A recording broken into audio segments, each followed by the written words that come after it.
No one on the planet has taken more wickets than this man, but even Murali doesn't get to bowl every day to a Prime Minister.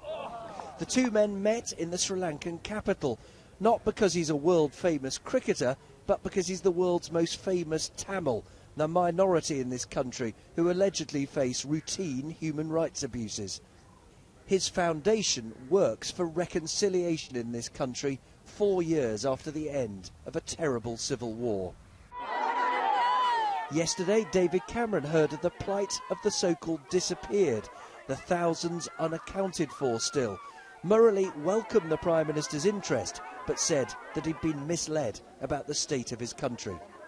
Last night, Mr Cameron had what he described as a frank and clear meeting with President Rajapaksa. I put it to him that his face suggested that he'd simply not been listened to. A frank meeting. Of course, not everything I said was accepted, but I sense that they do want to make progress on these issues, and it will help, frankly, by having international pressure in order to make sure that that happens.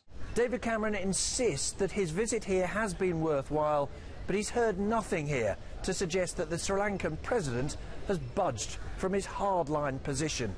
If this country does not set up its own inquiry into war crimes, the Prime Minister now says that he will push the United Nations to do so at its Human Rights Council next March.